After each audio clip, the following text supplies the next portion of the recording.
Hello and welcome to Stephen University this week, or this episode, whatever. They're not going out weekly, but whatever. We're talking about rosebuds.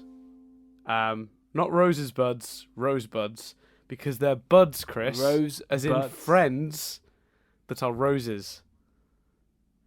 It's good. Dual, that makes a lot of sense. It's a dual meaning title, Chris. They're the buds of a rose. They were born of rose. But they're also Stephen's new rosebuds. Because, right, they're rose quartz, Yeah. but they're his buds. Yeah, exactly. Yeah.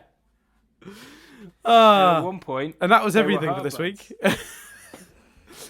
You know what, mate? I mean, in all seriousness, the episode didn't fucking rush the ending, didn't it? So, if we skip right to the end and just wrap it up, why not?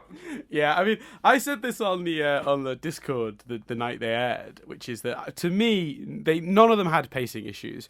They were fast, but that's not the same as having pacing issues. It's worth noting. You can be quick and not have pacing issues. If you're a frenetic sort of fun rompy episode like last episode, you are absolutely allowed to go a mile a minute. It fits the tone.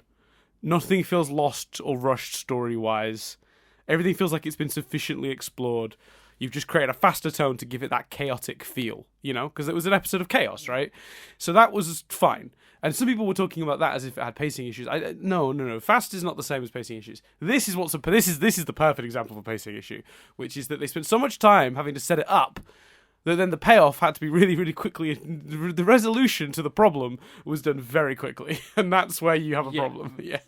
Very, very quickly. I didn't know. The rest of it didn't feel too fast at all. Like, it maybe felt a bit like, oh, it's a shame we're exploring this idea in an episode. So for those that are listening to this in the future, to recap. In the Steven Universe future. I suck at the recap. Okay. I'll do it if you want. Shall I give it a go? Yeah, why not? Why not? Yeah, sure. So basically it starts with Stephen. He's trying to work out where to hang up a picture of Rose because he feels like she's hanging over them all. So he's trying to find various places but still can't work out, what to do. Then the zoo arrive in a ship and they're like, oh, come aboard. So they go aboard. The Amethyst hangs out with the Thamethist and I can't remember his name, Gen Y? Something like that? Wait, no, it's J10 and Y6. J10. So Y6, I believe it is. I think J10. I think J10 is the guy. So it's J10. I think. Are you sure? I thought Y6 was the one that did. I thought Y6 was the guy. You know what? Shall I Google it? Should I Google it? Googling it. Googling it. Flag. I'm saying Y6 is the male that did all the chatting. And I'm saying it's J10. You are correct. Boom. There you go. Who saw that coming? Not me. Right. So Y6 is like, I wanted to see your face when you met them, and it's loads of rose quartz, basically. They've been unbubbled because it's era 3. And Steven's a bit freaked out because one of them in particular really looks like Rose. So Stephen's all panicky and he ends up inviting them around for dinner. Some hijinks ensue. Sorry to interrupt, but one of them really looks like Rose. God, I think I heard somebody predict that on a podcast last week somewhere. And his co-host said some stuff and he was right about it, and he was quite smug about it on the next episode. And I remember that particular co-host making fun of him during the podcast and saying, "Oh, planting a flag, are you, Dan?" when he mentioned the roses. And one of them particularly looking like rose quartz, that exact idea that's the core of this episode. And he, and he said, you know what, actually, yes, I'm going to plant a flag this time because I'm feeling confident about this one. And in his heart of hearts, he went, I've just fucked it because the second I said that, I made it not be the case. And then lo and behold, Chris, it's turned out to be true. I can't remember which podcast or which host I'm even referring to here. It's just it's just a thing that's just come to me in the moment. But it's good that he can be just as smug as his other co-host about this.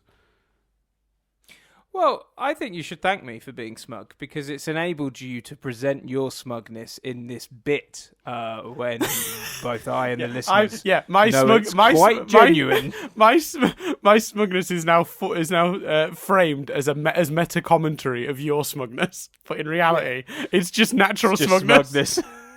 It's just regular old smugness. Anyway, carry on. So they go to let dinner, me get some one. I get things wrong so often. Let me have my one.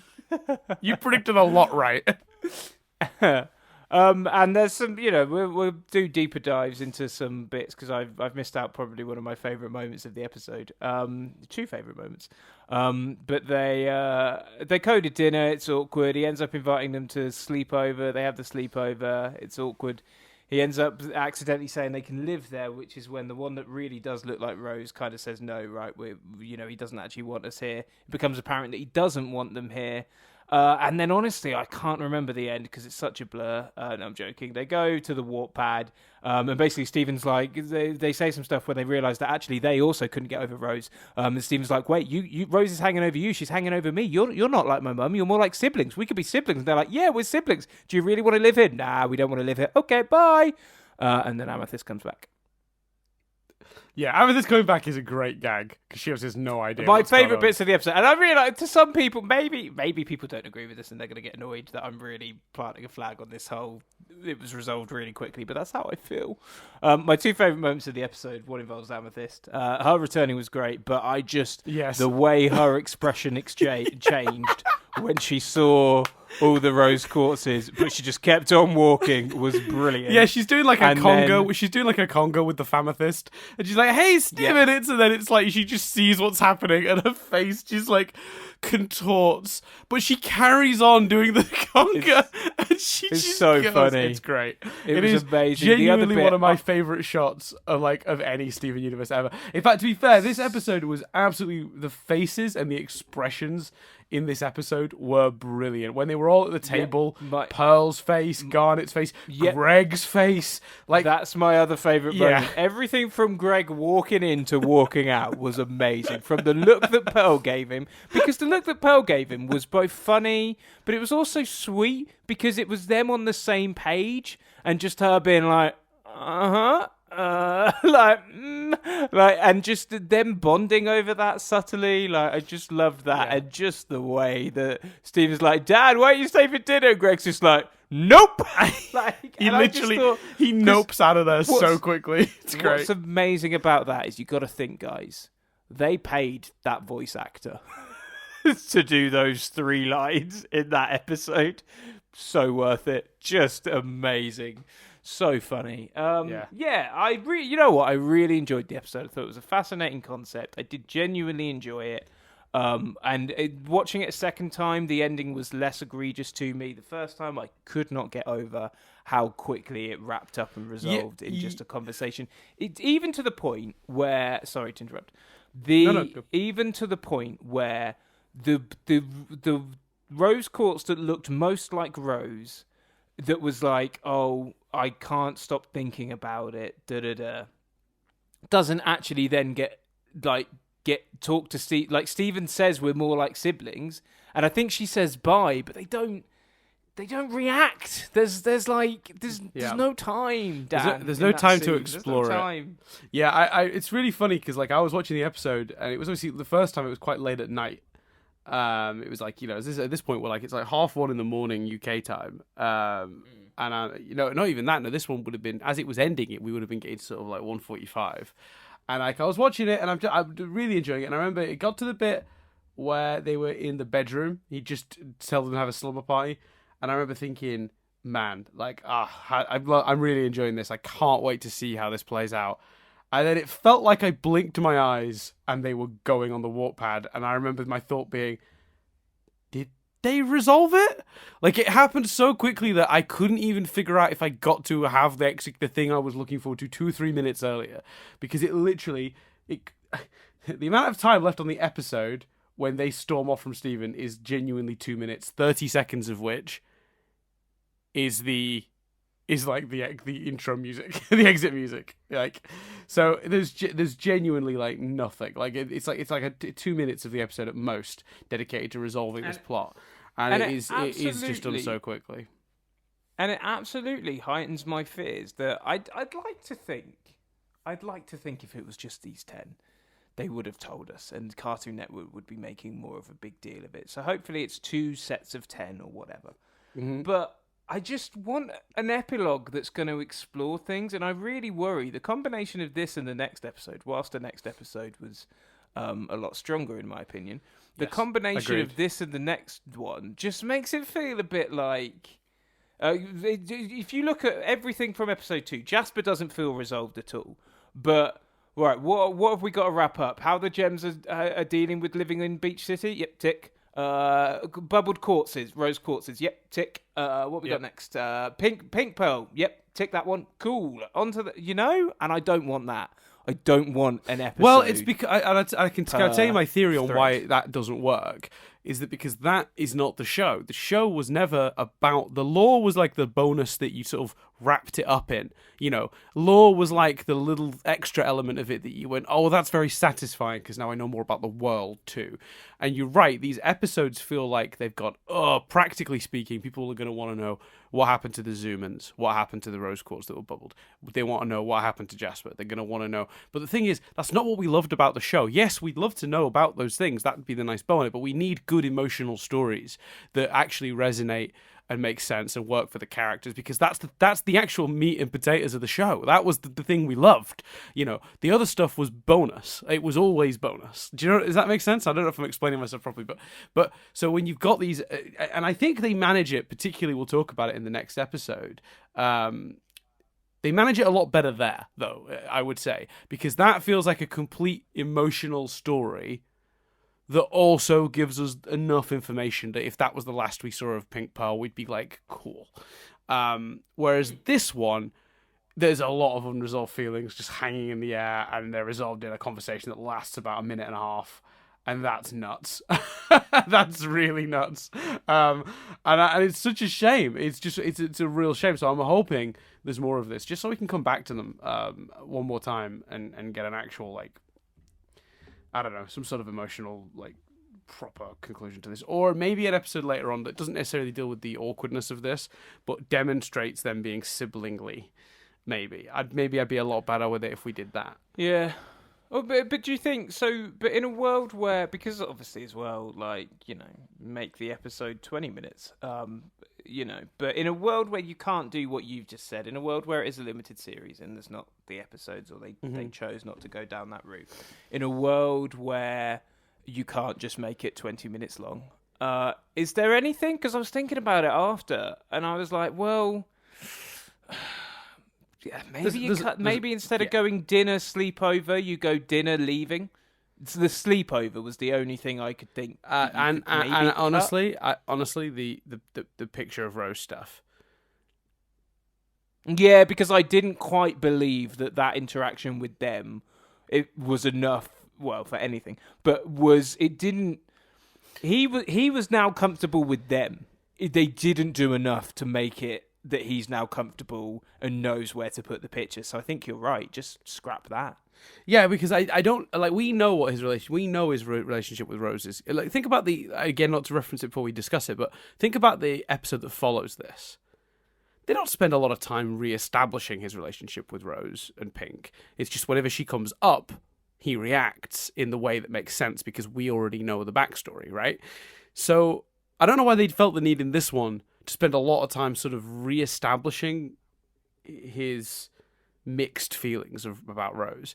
That whole opening bit, as funny as it is to see him keep finding a new place to put the picture, and then have him go, I don't want her hanging over us anymore. That's going to the audience. The purpose of that scene is saying to the audience, I'm still conflicted about how I feel about this person in my life, which sort of you could say, that sets up the awkwardness that follows. The audience already know that, right? Because if you're watching this show, you've probably watched the rest of it. And also the next episode doesn't bother to reestablish it, so I don't know why this one does. And it wastes a good 2 to 3 minutes doing that. And also, I'd say the ending is actually bizarrely unsatisfying for me, because I don't believe... Well, the episode after, it's still not resolved. He's clearly still feeling that way. So this weird moment at the end where he's put the picture under the tree, and it's with this light music playing under it, as if to say, look... He's over it. Like, well, no, of course he isn't. Like, I don't believe there was enough in here. I didn't believe there was enough in here to make me feel like those three weren't like mad at him still for kind of lying to them, let alone enough to convince me that Steven's entire driving force was like, oh, I'm okay with my mum now. Well, no, obviously you're not. Especially when the whole arc of the season appears to be that he's not. Yeah, really weird choice. I think this like one's Rose is mentioned and he goes pink. Like, yes, you know. Yeah. So for me, and it's funny because I know I've seen a lot of people. This is the one that moves around on people's lists the most, I think, and I can see why. I've seen a lot of people put this one as their least favorite of the four that aired on Saturday, and I've seen a few people put it as their first, and I totally get why. I think there is a lot to love here. There's so many great comedic moments. It's really cool to see the other roses. It's really fun to see the zoo again and how that's played out. Amethyst getting to hang out with the Famathist, absolutely brilliant, great, thumbs up. That emotional story just doesn't have enough time dedicated to it to hit for me. And you're right. One way they could have maybe done it was just have one, like an awkward dinner, rather than having an awkward dinner and an awkward sleepover. I think if you get rid of, well, also like, geez, okay, fine. Maybe the creators of the show didn't realize how Cartoon Network were going to air it, but. Ding! Steven Universe Future. If you need to, just put a title card and get rid of the 30 seconds of the title sequence. You get rid of that. You get rid of the painting stuff. You get rid of the sleepover, and you go straight from dinner to we're going. And I think you potentially have enough time to just devote a bit more time to that conversation. Yeah, I think so too. Because it's just that the resolution doesn't feel earned at all. It feels very like they're playing a card game and Steven pulled the I resolved this plot card and played it and was like, cool, plot resolved, and handed it to the roses and they went, great, cool, see you next time, and got on the waterpad. You wouldn't even like, it's not even like, believe it, like, oh, we're siblings, great, yeah, come back, sleep over, let's chat about our feelings, let's, like, what? Like, oh, well, maybe we view it like this. Okay, cool. Like the first in moments like that, when you suddenly find yourself on the same page as someone, or there's been tension and it's resolved. All you want to do is revel in that resolution. Can I make a suggestion? What if they'd kept the sleepover thing, but they hadn't stormed off and had him follow them to the waterpad, but they'd actually had that conversation slightly more in depth at the sleepover, and then the sleepover turned into a fun thing because they actually were a bit more honest and open, and everyone was suddenly relaxed, and this whole sibling thing, and they did bond overnight. And then the next shot, you see the sun coming up, and they're still up, and they're talking, and they're engaging, and they all go down. They all go down for breakfast, and Garnet and Pearl are still just fucking tense as shit, and like they're not comfortable at all. Doolin. And then they get on the pad to leave. Amethyst comes back. She sees Garnet and Pearl looking awkward as fuck, but Steven's like all chilled, and she's like, "What?" And then and maybe even then you cut to Steven with the portrait still where it was. Yeah. Right, or back it, or you can have it in lines, man. I don't mind either way, but like that's a much better ending.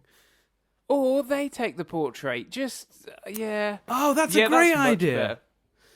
Yeah, they take the portrait. I'd be on board with that too. Why don't you guys have this? Like, remember her. Like this portrait has helped me remember her many a times and think of her, and maybe it can help you guys too to like understand your thoughts on her or something. I don't know. Like, there's a few ways they could have played it, but have the sleepover, finish the sleepover, and have them have fun and get on. That would be great. I'd be way especially more because that's something we can all relate to as well. Do you know what I mean? Yeah. Like, it's when it's dark in a scenario like that. It's dark. You can't see each other's faces. We've all had moments like that where we've been more honest about things, or whatever, and it's relieved like the tension. I certainly know that's how you and I ended up sleeping together. Exactly.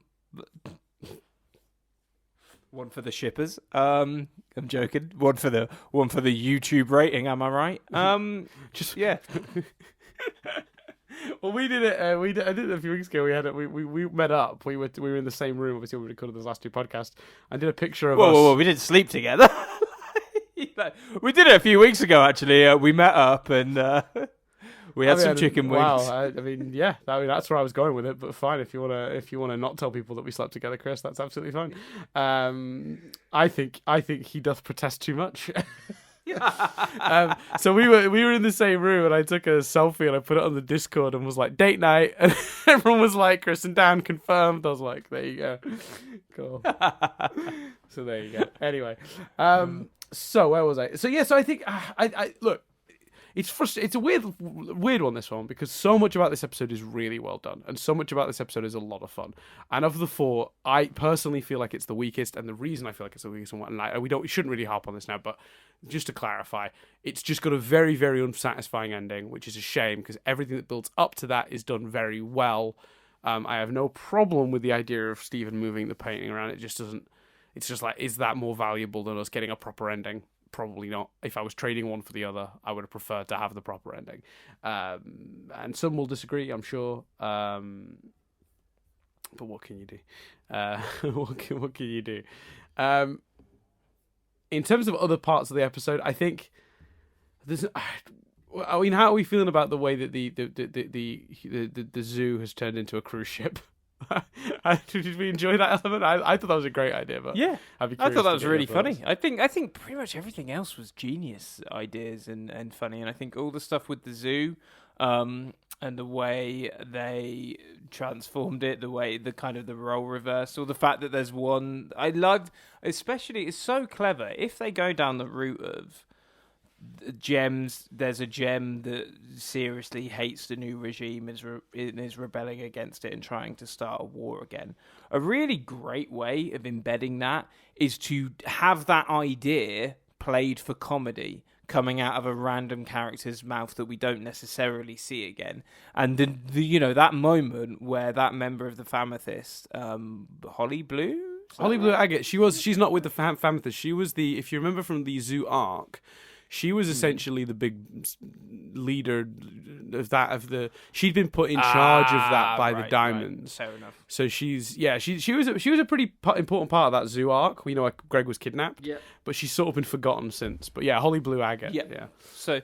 So having her go, I wish the Diamonds would give an order, but all they talk about is Stephen. Not only is that funny, but it potentially plays into the future really nicely as well.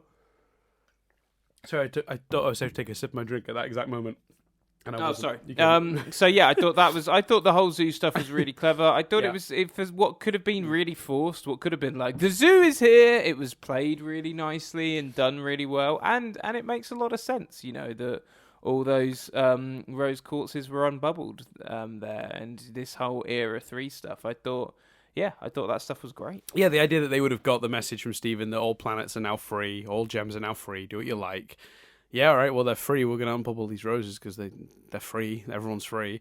And then they're all on this ship together rather than on a planet. And they're like, well, what do we do? Well, let's cruise around and do stuff. And even their explanation for why they came to Earth, which was that the rose quartz gems obviously had all been made on Earth by Pink Diamond before she created the Rose Rebel. And that they hadn't been back to the Earth since because they were all bubbled after she turned into Rose and rebelled.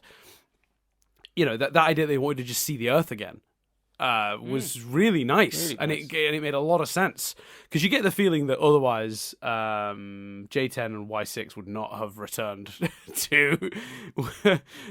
they were not thrilled with Greg. No, because they're so angry with Greg. Yeah. Which, by the way... I did not expect that because they were so level-headed in the original zoo arc. The idea that they were angry at Gareg is just the best thing. That made me laugh so much. I also did you find it strange that Greg referred to them as exes? I found that a little weird. Yeah, but that's in there for the gag, isn't it? That's in there for the gag of them all looking like Rose. So yeah, I was a bit thrown by that, but the gag made me laugh, so I didn't think it was too egregious. I also enjoyed being reminded of the Choosening. And just the name, the Choosening. I remembered it happened, but I'd forgotten it had been called the Choosening, which is just genius. Yeah, so I think that's really interesting. And I like the idea as well that the Famethist have been like, hey, we want to relax. We spent a lot of years working on this ship under Holly Blue Agate's control. The humans have been trapped this whole time. They want to see the world. Let them use the ship to go around and see the universe, and we can just chill out. That's a perfect solution to everyone's problems. Everyone is winning. It just looked like so much fun. Yeah. Yeah, I agree. And I love the idea now They're that, like, absolutely essentially in there's like keeping and Go on, sorry. absolutely in keeping and not at all contradicting. Like, you can imagine that's what happened with the zoo in this scenario. Makes complete sense. Yeah. Without it being told, it would have been one of the things you'd have thought was most logical. I liked as well. There was a lot of subtle stuff with the rose that looked most like our rose. Where she, because obviously the way that the plot plays out is she's the one that seems to know at the end. She's like, "Come on, they don't even want us here. This is ridiculous." There's a lot of subtle moments where you see her realizing that throughout the episode. I don't think they were particularly subtle, but yeah, maybe you could describe them like Well, the first time I was a bit like, oh, like maybe it's because it was late at night and I was just, maybe my brain was slightly less turned on than it was. But like, I know on the second viewing, I noticed a lot more her giving like glances at Stephen. Like, there's a moment when he looks up at the picture and then she looks up at the picture and looks back at Stephen, and you can sort of, the second time round, I was like, oh, she's putting it together now. Like, she didn't realize it in the moment in the slumber party. She knew pretty much straight away that he wasn't comfortable. I also liked the idea that it turned out in the end they weren't that comfortable either. Like, even though they were pretending to be, it was a bit. Yeah, but even that wasn't like I don't feel we quite got enough for that, and with a bit more time, we might have done. Yeah, it would. Oh, as an idea, its execution was a little rushed, but like the idea itself, I think is really neat, and I like the idea that, like, you know, you think you're the only one that's uncomfortable at a thing, but then it turns out the other person's uncomfortable too, and you can even bond over that. You know, that idea is really solid, I think. And because of course they've both got the same. They've got to have some pretty mixed feelings because, you know, their creator chose their form when she turned into this rebel and probably had a reasonable idea how the diamonds might react to that, and that being, of course, that they'd out of safety bubble all the rose quartzes. So yeah, I feel like, and that's like, well, how long did they say that they've been bubbled? Like 6,000 years. So they've got a lot of baggage. It's again a shame we didn't get to explore it properly with the way this plot was structured, but yeah. I definitely a lot of good stuff, even if the ultimate conclusion wasn't as satisfying as we thought. Well, a lot of great comedy moments, as we've already discussed, but also, like, from a fan point of view, it's a moving, talking rose quartz. Like, that alone is great fan service, and I think these days the term fan service is used too much as an insult. It can be a great thing, and I think this is a good example of, not only is it an interesting idea to explore for all the reasons you've just outlined, but also just from a fan service point of view, it's great to see him interacting with some rose quartzes, and great to have, you know, to know they've been unbubbled and stuff. Yeah, for sure. Which is one of the things we did say at the beginning, you know, we wanted out of this. It's just a shame it didn't come with the other piece of that pie, if that makes sense. Yeah. I have a quick question for you. Okay. So I just found out something hilariously weird, but we'll come back to that in a second. Did you notice who voiced the roses? No, go on. So it was Kimberly Brooks. Oh, it was who? Kimberly Brooks, right? Who is the voice of Jasper normally. Oh, right, wow. And with the one that looked most like Rose, she was doing a pretty interesting Susan Egan impression. Like, she softened the voice to almost Susan Egan levels. I thought that was a really interesting choice because, of course, she wouldn't sound like. Yeah, Pink Diamond made them, but they wouldn't all sound like Pink Diamond because if they did, the Amethyst would sound like Pink Diamond too. You know, like all the gems. Well, I thought they sounded. To be honest with you, my guess was going to be the actress that plays Amethyst. So she did a wonderful job. See, now it's funny. Someone else thought that too in the comments. You're not alone there, actually. Somebody said in the comments, I can't remember who, while the episodes were airing, it was a weird choice to have Michaela Dietz voice these characters. I'm like, I don't think that is Michaela Dietz, and it turned out to be Kimberly Brooks. They're listed in the credits as Superfan Rose. Smug Dan strikes again. Well, I didn't know. It didn't sound quite like her to me, but like it could have been. I didn't plant a flag. We didn't have a debate.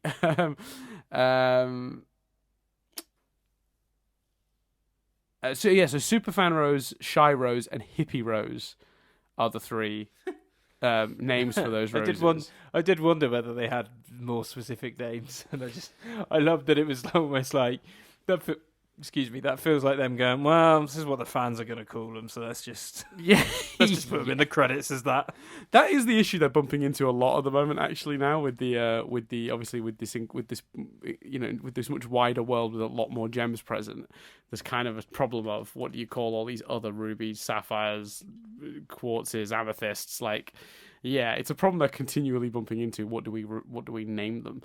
But I thought it was a really interesting choice that Kimberly Brooks voiced them. I think it makes sense. They're part of the Quartz family, and so is Jasper, I think. So is Amethyst. So that makes sense. And she didn't do a Jasper voice. She did something between Jasper and Rose, our Rose. So that I thought worked really well.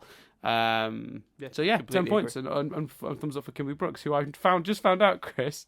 I had to rub my eyes and reread this because it looked like it said Stephen University, but she went to Stevenson University.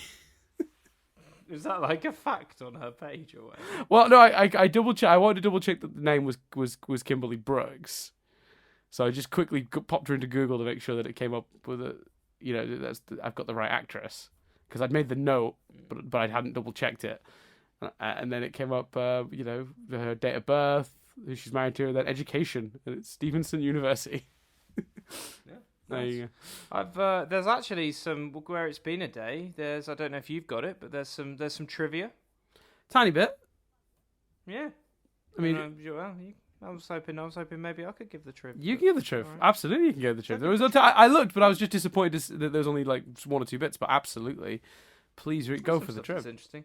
So the Zoomans are no longer wearing their earrings. They are now in charge of the zoo. I thought that was quite a nice touch. Yes. The title of the episode is a play on words, referencing how blooming roses from buds and how the term bud is used as an endearing term for close friends. Amazing. It's great trivia. Yeah. It is good. It is. That's warranted trivia. But I didn't read it before reading it out, and obviously we mocked it at the beginning. Yeah, I did. I did the same thing. I didn't actually read how much trivia there was. I didn't read the trivia. I just saw how little there was and was like, eh. Yeah. The title of the episode references Citizen Kane, a 1941 film. I'm not sure that's true. Not too sure how, but there we go. No, because sorry, to clarify, in Citizen Kane, the last word that the main character said before he died was Rosebud. So the entire premise of that movie is that there's I think a reporter or an autobiographer or someone is trying to find out what the last words of this man's what they meant, what they were about. So he's going back through the guy's life to try and figure out who or what Rosebud was and why it was his last words. And do they find out? We do find out. What is it? It's spoilers for Citizen Kane. Spoilers for Citizen Kane, a movie that is quite a bit older than it's probably older than both of us put together, Chris. It's his childhood sled, I believe. Oh wow. Yes, it's 1941, so it is indeed older than both of us. There you go. Put together. The Zoomans are still upset at Greg for inadvertently hurting their feelings during the choosing ceremony during the zoo. In the videotape that plays on the TV before Stephen turns it off, it is the one line first showed him in the episode, line 3, straight to video. And then there's just a little error as well. Apparently when Stephen is on the Crystal Temple's hand, the star on his shirt is missing. I think I did notice, actually, and just thought it was a conscious choice. But, yeah. There you go. There we go. Well, that's Rosebuds. Here we are in the future. And it's Rosebuds. Way. All in all, yeah, I did genuinely enjoy the episode. I just felt the ending was a little rushed, but you know what? The comedy, the depth of the idea, the Greg moment and the Amethyst moment that we've talked about, and the fan service of it, make it a really enjoyable episode. So whilst out of the 4, I'd probably put it last because it had the biggest issue for me of the 4, yes, which is the ending. The ending wasn't necessarily enough to detract from my enjoyment of this episode. I'd agree. And again, for me, it's kind of remarkable that it's the only episode I would genuinely say has pacing issues. Like, again, other episodes in this did go fast, but that's not the same. So I found I was really thrilled that this was that this was how it played out. I thought, yeah. If this is our biggest criticism of any of these episodes, and it's still an episode we really enjoyed on the whole, it's still winning, really, isn't it? Let's be honest. Yeah, absolutely. Yeah. Cool. There we go. So there you go. So that come back. Oh wow, God, this is what we've done this one almost too quickly, Chris. I feel like we're letting people down, but I don't have anything left to say on this episode.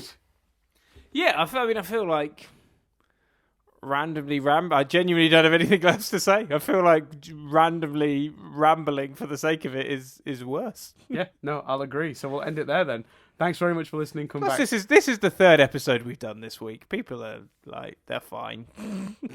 I think, well, to be fair as well, I think we're going to have a lot more to say on the next episode. So let's get. Yeah. We're going to record. We're recording that straight after this one, so we're going to get into that. But thank you guys for listening so much.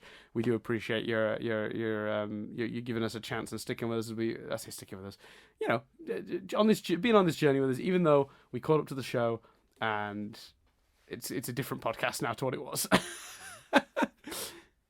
I do feel like this podcast shifted a lot when we changed, so I'm glad that people have stuck with us and still listen and get a lot out of it. So thank you all for taking the time, subscribing, liking. To be fair, it's a different show as well, technically. It literally is now. That is very true. You feel like it shifted when we changed in what sense? When I caught up? Yes. Yeah. Yeah. When we were reviewing them live, the show became a different thing. It became two fans reviewing the show, whereas previously it had been a fan introducing a fan. So, and I was really worried that when we got to that point, people would sort of start, pivoting away from. Yeah, because there's a whole layer of the show, and I promise you, we're not going to make up 10 minutes by flipping, rambling and being all meta. But there's a whole layer to the show which has been removed. There's literally a layer of enjoyment, which is people enjoying hearing someone guess when they know the answers, and hearing you try and hint but not be able to hint, hearing me guess, knowing if I'm right. There's an entire element gone but from us catching up. But equally, I think people were, those that were still listening were also excited about catching up, and not our faults, Cartoon Networks and their big hiatuses that enabled us to catch up. Yeah. While we've actually got a shorter episode and I can fit this in very quickly, a small plug for another podcast. This is all reminding me that there's another podcast. If you want to hear, if you miss the days of me introducing Chris to the show, feel free to go to the YouTube channel for the podcast Not So Giant Women, which is, or Not So Giant Woman? No, Women. It's women, because it's referring to both. They've done the pilot, Gem Glow, and whatever the second episode is, which is off the top of my head. I can't remember at this point. Have they? Oh, they've just done two. No, they've just done two so far, Gem Glow and the pilot. It's a new podcast. It's a couple. So they posted it on Reddit, and someone was like, second generation. Someone said it's essentially the second generation of avid fan trying to get a friend to watch and fall in love with the show podcasts. I bet at Dan Doolan of Stephen University is proud. To which I responded, I assume parallel thinking rather than following in our very small footsteps. But I'm very happy for there to be another SU podcast in the world. To which the creator of the new podcast was like, actually, I have heard Stephen University, had all of it. And we're doing something different because it's a response to the show from a couple of queer women instead of a couple of straight guys, which is a very fair point and a perspective. Yeah, that's awesome. A perspective that is definitely required. So has one seen it and one hasn't? Exactly that. Exactly that. Wow, that's brilliant. That's awesome. So I think honestly, I heard the first episode and it's really good. They're very funny. Like some really interesting insight. I'm really interested in getting the perspective on some of the later episodes that deal with some more heavy stuff. So yeah. So does the one that's not seen it? Does the one that's not seen it? Talking about them, they're not people. Jesus. Out of the two of them, the person who's not seen it, do they know anything, or like me, are they going in completely blind? They're not into animation. So they have a passing understanding of the show from artwork and stuff, but I don't think they know anything plot-wise, no. Wow, that's awesome. I can't wait to listen to that. I will go check that out. Yeah, so Not So Giant Woman. You can get it on the YouTube channel, or if you just search Not So Giant Woman. It doesn't look like they have a direct link. The channel itself is called Not So Giant Woman as well. Let me check that. Yeah. So they've only got a couple subscribers at the moment. Go give them a little subscribe and like the videos where you can. Yeah, absolutely. Support other people doing this very difficult thing of podcasting and not losing your mind. So there you go. Thanks very much for listening. Yeah, absolutely. I didn't mean to extend the episode longer, but I thought since this is the shorter one, this would be the time for me to plug it. No, I think that's a great plug. Absolutely. Yeah. Cool. So everyone go check that out and come back to us in a day's time as we will discuss the next episode. So thank you very much. I've been Dan Doolan. I've been Chris Billingham. And come back next time as we discuss volleyball.